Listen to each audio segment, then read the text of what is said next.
สวัสดีค่ะ วันนี้ก็มาเจอกับคุณครูบัวอีกแล้วนะคะ ในรายวิชาดนตรี มาดูกันว่าสัปดาห์นี้เราจะเรียนเรื่องอะไรกันนะคะ มาหน่วยการเรียนรู้ที่2นะ วันนี้เราจะเรียนเรื่องกำเนิดเกิดเป็นเสียง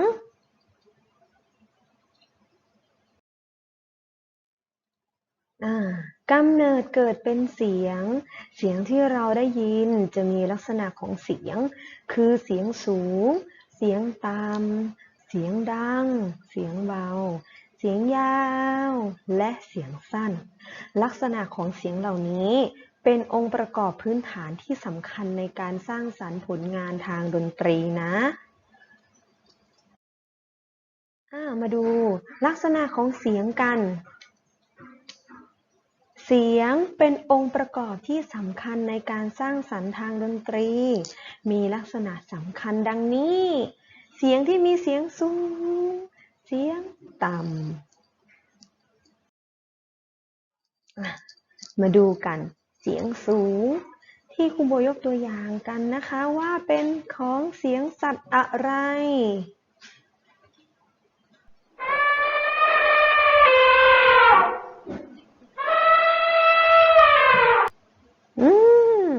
มีลักษณะเสียงที่ดังเลยและเสียงสูงนั่นก็คือเวลาเขาร้องก็จะร้องแบบเปลนเปลนนั่นก็คือช้างเห็นไหมคะว่าตัวใหญ่เขาก็จะเสียงดังและเสียงสูงด้วยมาดูอีกเสียงสูงอีกเสียงนะคะ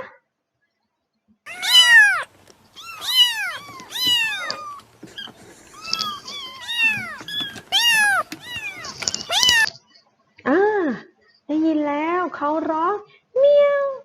เมียวนั่นก็คือลูกแมวร้องเสียงสูงเลยมาดูการยกตัวอย่างเสียงต่ำนะเสียงต่ำร้องยังไงนะ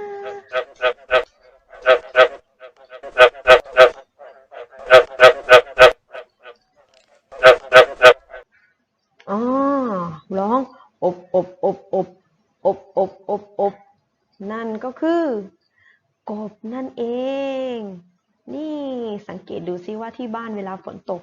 ใครได้ยินเสียงนี้บ้างมาดูอีกเสียงต่ำอีกเสียงหนึ่งกัน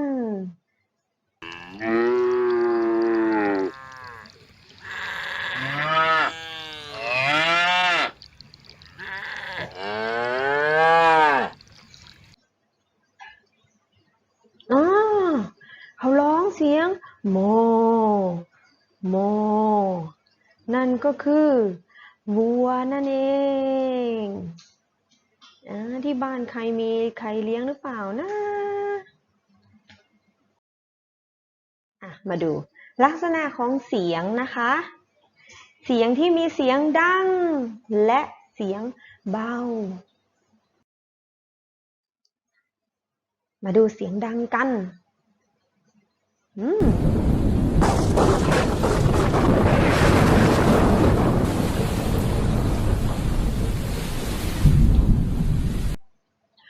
เสียงอะไรน่ะนั่นก็คือเสียงฟ้าร้องฟ้าผ่าเปรี้ยงเปรี้ยงเลยใช่ไหมมาดูเสียงที่เสียงเบา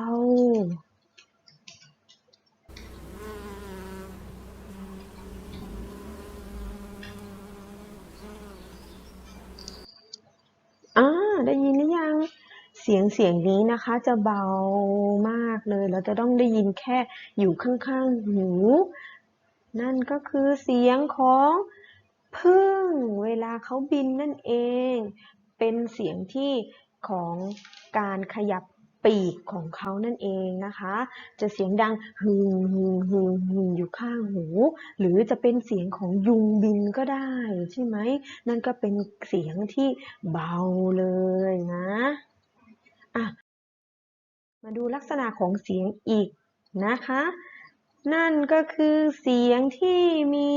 เสียงยาวและเสียงสั้นมาดูกันว่าเสียงยาวของสัตว์อะไรนะที่ร้องเสียงยาวเลย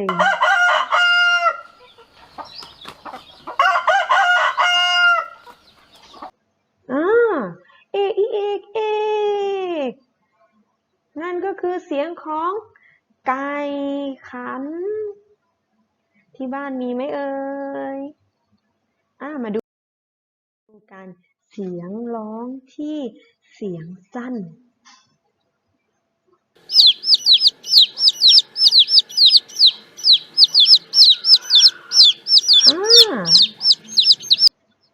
เจี๊ยบเจี๊ยบเจี๊ยบเจี๊ยบ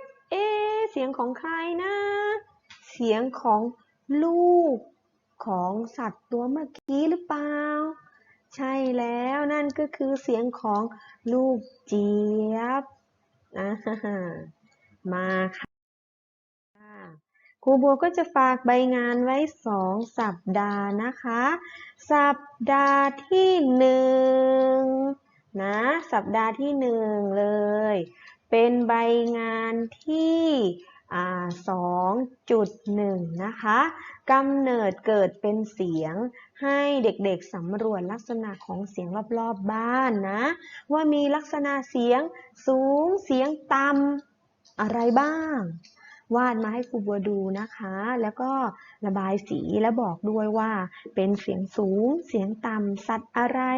นะสัตว์อะไรร้องเสียงสูงสัตว์อะไรร้องเสียงต่ำนะคะมาสัปดาห์ที่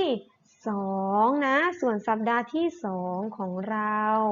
จะเป็นใบงานที่